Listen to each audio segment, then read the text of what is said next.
First of all good morning everybody. આજે આપણે same 5 ટીવાય બીએસસીનું symmetry એ જોતા હતા. લાસ્ટ લેક્ચરમાં આપણે સિમેટ્રી ઓપરેશન બધા કમ્પ્લીટ કર્યા, બરાબર છે. હવે સિમેટ્રી ઓપરેશન એટલે કે જુદા જુદા સિમેટ્રી ઓપરેશન, મુખ્ય પ્રમાણક, સિગ્મા પ્લેન જોયા, એસએન જોવું, આઈ જોવું, આ બધા ઓપરેશનો જોયા. તો આ પરફેક્ટલી પ્રિપેર ના કર્યા હોય તો આગળના લેક્ચરો કમ્પ્લીટલી જોઈને એ પ્રિપેર કરજો, કેમ કે આ જે ટોપિક છે એમાં આનું એપ્લિકેશન જ આવશે. આ પોઈન્ટ ગ્રુપ થિયરી છે. પોઈન્ટ ગ્રુપ થિયરી એટલે કે બિંદુ સમૂહ નક્કી કરવાના નિયમો જે છે એમાં એ સિમેટ્રી ઓપરેશન એટલે કે સમમિતિ તત્વો શોધવા પડશે, સિમેટ્રી એલિમેન્ટ બધા શોધવા પડશે. તો આપણે આગળના લેક્ચરો ના જોવા હોય તો જોઈને પછી આ થિયરી જોજો, બરાબર છે. તો હવે આપણે આપણા પ્લેલિસ્ટમાં એ બધું પરફેક્ટ આપેલું છે. તો આના રૂલ જોઈએ કે બિંદુ સમૂહ નક્કી કરવાના નિયમો. હવે બિંદુ સમૂહ નક્કી કરવો હોય એટલે કે પોઈન્ટ ગ્રુપ નક્કી કરવું હોય તો પહેલો એપ્લિકેશન રૂલનું થાય કે અણુમાં રહેલા બધા સમમિતિ તત્વો શોધો. એટલે કે કોઈ પણ અણુ આપ્યો હોય એમાં જેટલા સિમેટ્રી એલિમેન્ટ હોય, સમમિતિ તત્વો, તે બધાને શોધી કાઢો. સપોઝ મુખ્ય ભ્રમણક Cn હોય, સિગ્મા પ્લેન હોય, સિગ્મા H હોય, સિગ્મા V હોય, કાં તો સિગ્મા D હોય, કાં તો I હોય, કાં તો E તદેવિધિ, એટલે કે એ તો બધામાં હશે. આ બધા સિમેટ્રી એલિમેન્ટ બધા ફાઇન્ડ આઉટ કરો, બરાબર છે. તો આ એલિમેન્ટ હાજર છે કે નહીં પહેલા ચકાસો. ત્યારબાદ આવા દર્શાયા બાદ એમાં રૂલ એપ્લિકેશન થાય. તો ટોટલ આપણા 5 રૂલ છે. તો પહેલો રૂલ, જો અણુ રેખીય હોય, કેવો હોય? અણુ રેખીય હોય અને sigma H plane, sigma H અને પોઈન્ટ ઓફ ઇન્વર્ઝન એટલે કે સમમિતિ તત્વ I હાજર હોય, આ બે હાજર હોય તો આપણું પોઈન્ટ ગ્રુપ થશે D ઇન્ફિનિટિવ H. રેખીય અણુમાં ભ્રમણક Cn બરાબર C ઇન્ફિનિટિવ આવે છે. એ આગળના લેક્ચરો જે છે એમાં આપણે ડિસ્કસ કરેલું છે, ના જોઈએ તો જોઈ લેજો, બરાબર છે. હવે બીજો પોઈન્ટ એવું કહે છે, જો અણુ રેખીય હોય અને સિગ્મા H ગેરહાજર, શું હોય? સિગ્મા H ગેરહાજર હોય તો આ વયનું પોઈન્ટ ગ્રુપ થશે C ઇન્ફિનિટિવ V. કેમ કે સિગ્મા H નથી તો સિગ્મા V હોય, બરાબર છે. તો આ પહેલો રૂલ થયો કે જો અણુ રેખીય હોય અને એમાં સિગ્મા H પ્લેન હાજર અને પોઈન્ટ ઓફ ઇન્વર્ઝન I બે ભાઈઓ હાજર હોય તો આ ભાઈનું પોઈન્ટ ગ્રુપ થશે D ઇન્ફિનિટિવ H. કયું થશે? D infinitive H. અને જો ભાઈમાં સિગ્મા H ગેરહાજર હોય, શું હોય? સિગ્મા H ગેરહાજર, તો આ ભાઈનું પોઈન્ટ ગ્રુપ થશે C ઇન્ફિનિટિવ V. ખબર પડે? ત્યાર પછી બીજો રૂલ એવું કહે છે આ ભાઈમાં કે જો અણુમાં C2 કરતા ઊંચા ક્રમવાળી, પોઈન્ટ બીજો છે, C2 કરતા ઊંચા ક્રમવાળી એટલે કે C2 અક્ષિસ કરે એટલે કે C3 હોય, C4 હોય, તો ઊંચા ક્રમવાળી એક કરતા વધુ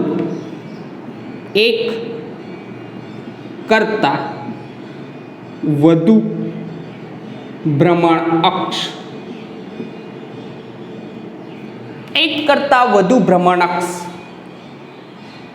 અક્ષ ન લગાય, અક્ષો હાજર એટલે કે હાજર હોય તો એમાં બે કન્ડિશન થશે. જો C2 કરતા ઊંચા ભ્રમણ ધરાવતી અક્ષો હાજર હોય તો એમાં બે કન્ડિશન. જો આકાર હોય સમચતુષ્ફલકીય આકાર, કેવો? અને અણુનો આકાર કેવો હોય? સમચતુષ્ફલકીય આકાર. કેવો? સમચતુષ્ફલકીય આકાર. અને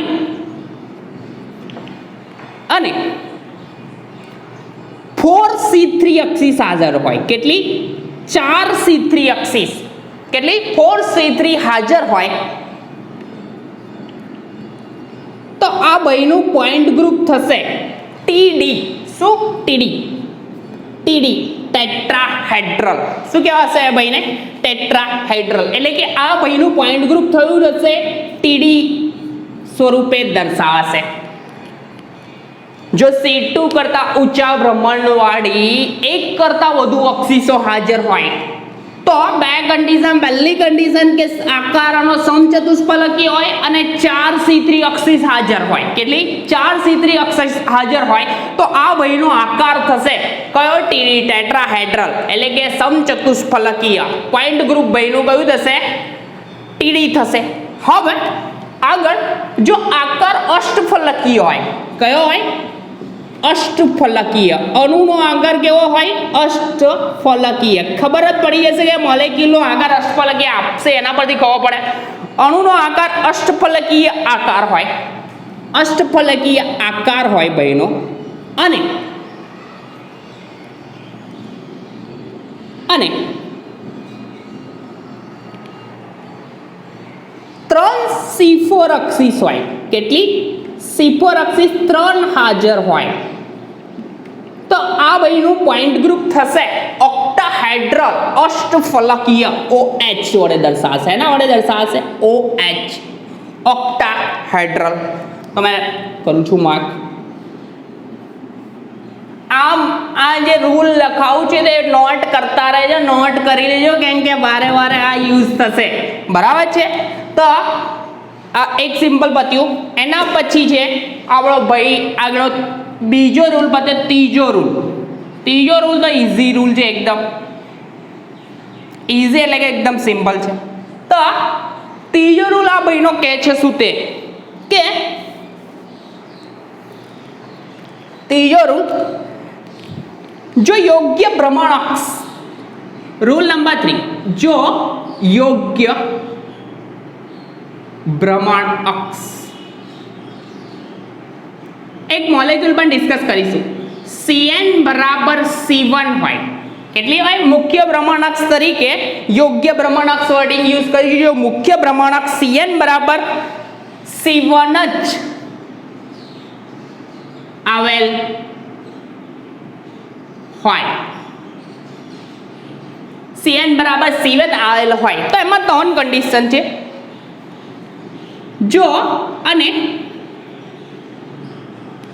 જો માત્ર સિગ્મા પ્લેન હાજર હોય. કેટલું? માત્ર સિગ્મા સમતલ હાજર તો આ ભાઈનું પોઈન્ટ ગ્રુપ થશે. આ ભાઈનું પોઈન્ટ ગ્રુપ થાય CS. કયું પોઈન્ટ ગ્રુપ થશે? CS. CS ખબર પડે? એકદમ સિમ્પલ છે. પોઈન્ટ ગ્રુપ હશે આ ભાઈનું કયું થશે? CS. જો Cn બરાબર એટલે કે મુખ્ય ભ્રમણાક્ષ Cn બરાબર C1 અક્ષીસ હોય અને સિગ્મા સમતલ જ હાજર હોય તો CS વડે દર્શાવશે. જો માત્ર અને અહીંયા લખું છું, અહીંયા માત્ર સિગ્મા પ્લેન હાજર અને અહીંયા લખું છું હાજર હોય અને માત્ર એટલે કે આ એકલું જ હાજર હોય. હવે બીજું લખું છું I હાજર હોય. શું હોય? I point of inversion I હાજર હોય. I હાજર હોય તો આ ભાઈનું પોઈન્ટ ગ્રુપ થશે CI. શું થશે? CI. CI વડે દર્શાવશે. અને છેલ્લું છે આપણું કે સિગ્મા અને I બંને ગેરહાજર અને છેલ્લો પોઈન્ટ છે સિગ્મા અને I બંને ગેરહાજર, બંને ના હાજર હોય તો આ ભાઈનું પોઈન્ટ ગ્રુપ થશે C1 થશે. કયું થશે? C1. ખબર પડી? એકદમ સિમ્પલ છે. તો આ છેલ્લું પોઈન્ટ કરવાનું થશે કયું? C1. એને C1 વડે દર્શાવાશે. પત્યું? હવે છેલ્લું છે આપણી જોડે કે જો યોગ્ય ભ્રમણાક્ષ, ચોથો પોઈન્ટ છે, જો યોગ્ય યોગ્ય એટલે કે મુખ્ય ભ્રમણ અક્ષ મેં મુખ્ય ભ્રમણ અક્ષ લખું જો મુખ્ય ભ્રમણ અક્ષ એટલે કે આપણે લીધી હતી મુખ્ય ભ્રમણ અક્ષ એની જ વાત છે આ યોગ્ય ને મુખ્ય પણ કહેવાય છે હા ભાઈ મુખ્ય ભ્રમણ અક્ષ પણ કહેવાય છે તો જો મુખ્ય ભ્રમણ અક્ષ CN હોય CN હોય તો આ ભાઈની કન્ડિશનો બે જુદી જુદી બદલાય છે કઈ રીતની બદલાય છે એ જોઈએ કે જો મુખ્ય ભ્રમણ અક્ષ CN હાજર હોય તો આ ભાઈની બે રીતે કન્ડિશનો બદલાશે કઈ રીતે તો જો CN લંબ NC2 થાય એટલે કે જો આ મુખ્ય ભ્રમણ અક્ષને લંબ એટલે કે નંબર જેટલો C3 હોય તો એટલી સંખ્યામાં લંબ C2 અક્ષીસ હાજર હોય શું હોય એટલી સંખ્યામાં લંબ C2 અક્ષીસ હાજર તો આ ભાઈને શું કરે D વડે દર્શાવશે હેના વડે દર્શાવશે D વડે એ મેં લખું છું પછી અને જો લંબ ન હોય એટલે કે જો CN લંબ NC2 ન હોય એટલે કે CN લંબ NC2 ન હોય તોની કન્ડિશન તો CN લંબ NC2 હોય તો એને D વડે દર્શાવશે શેના વડે D વડે મેં દર્શાવું છું તો એમાં પાછું બીજી વસ્તુ ત્રણ કન્ડિશન એમાં પણ આવશે આ છેલ્લી કન્ડિશન છે ને એના મોલેક્યુલ વધારે આવશે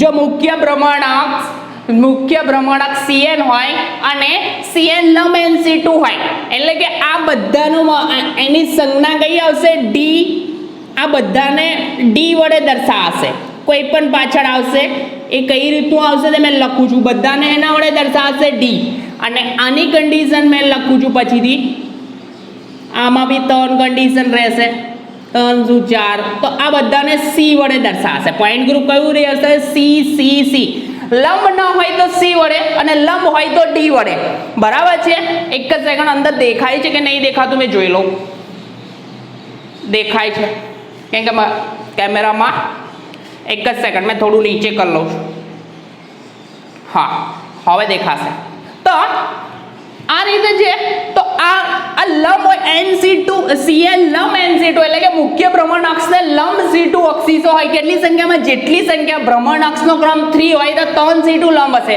જો 4 હોય તો 4 C2 લંબ હશે તો આ બધાના પોઈન્ટ ગ્રુપ D વડે દર્શાવશે હવે કન્ડિશન એપ્લાય એવી છે જો સિગ્મા H હાજર હોય સિગ્મા H હાજર પછી બીજું જોવા નહીં સિગ્મા V પણ હોય કે સિગ્મા D હોય આપણે જોવાનો મતલબ નહીં સિગ્મા H હાજર તો આ ભાઈને DNH વડે દર્શાવશે NH N કયો ભ્રમણ અક્ષનો ક્રમ દર્શાવશે પોઈન્ટ ગ્રુપ કયું થશે DNH આ થયું ખબર પડે DNH વડે દર્શાવશે આ ભાઈનું પોઈન્ટ ગ્રુપ હવે જો સિગ્મા H બીજી વસ્તુ જો સિગ્મા H નથી અને N સિગ્મા V છે N સિગ્મા V હાજર તો આ બેનું પોઈન્ટ ગ્રુપ થશે D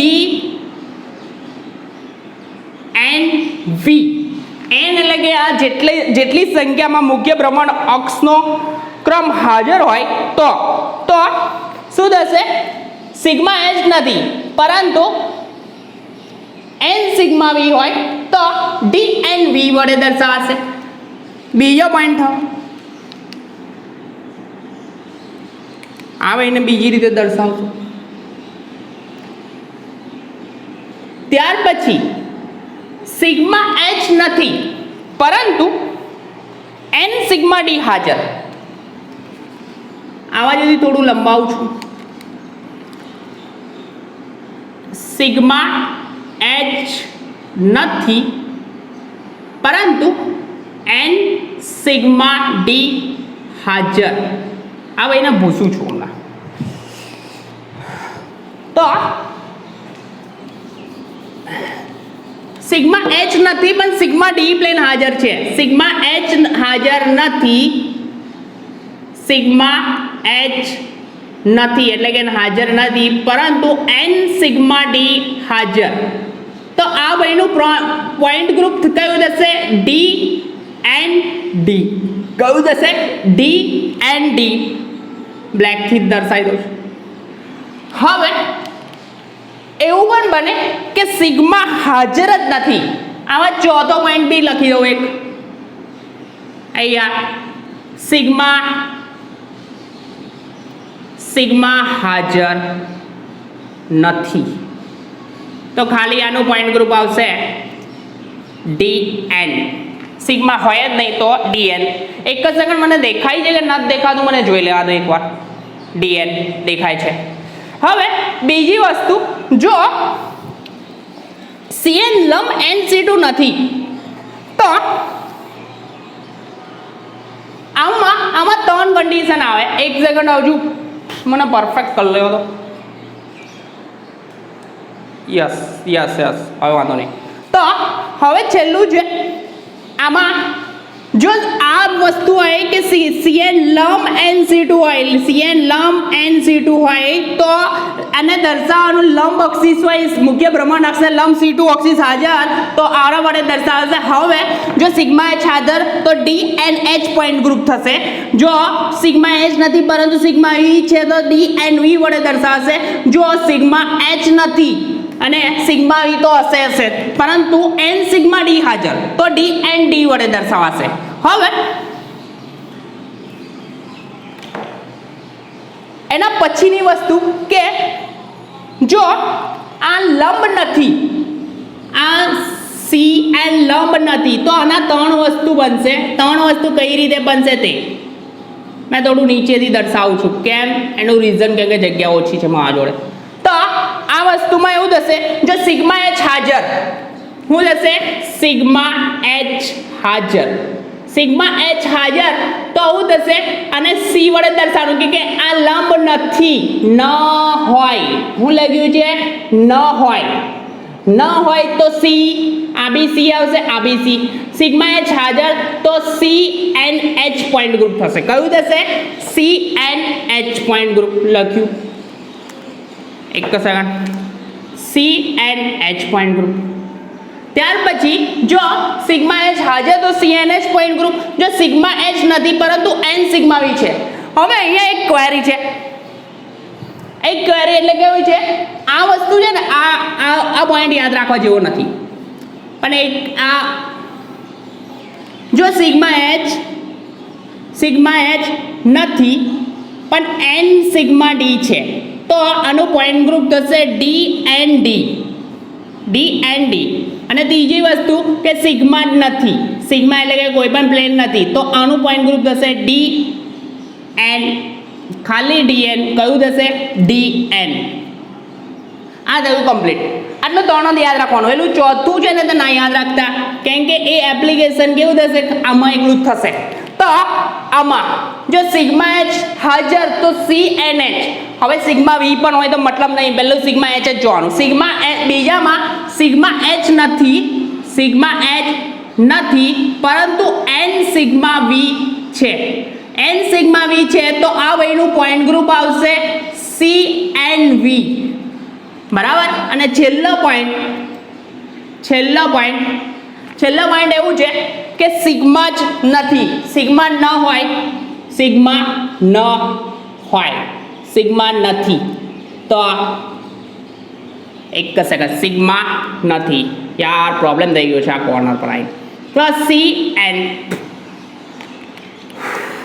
આપણું આ પોઈન્ટ ગ્રુપનું પત્યું બધું ત્રણે ત્રણ ફરીથી મેં એકવાર ડિસ્કસ કરી લઉં એટલે તમને પરફેક્ટલી ખબર પડે એક જ સેકન્ડ મેં અંદર દેખાય છે કે નહીં દેખાતું મેં જોઈ લો એકવાર એકદમ પરફેક્ટ દેખાય છે બિંદુ સમૂહ નક્કી કરવા આમ બધું પરફેક્ટ દેખાય છે હા ફરીથી બોલી જઉં છું હવે આપણે બિંદુ સમૂહ નક્કી કરવાના નિયમોમાં આમાં થોડી ક્વેરી રહે તો કહી દઉં પહેલાં જો મુખ્ય ભ્રમણાક્ષ CN હાજર હોય એટલે કે કોઈ પણ ભ્રમણાક્ષ હોય હવે એને લંબ C2 અક્ષિસ આવે એ ભ્રમણાક્ષને લંબ C2 અક્ષિસ હોય તો સમજી લેવાનું એને D સ્વરૂપે દર્શાવો D હવે આ દર્શાવ્યું D તો દર્શાવી દીધો આપણને ખબર જ છે પરંતુ જોવાનું જો સિગ્મા H હાજર તો DNH એટલે જે નંબર હોય એ પ્રમાણે DNH પોઈન્ટ ગ્રુપ લખાય.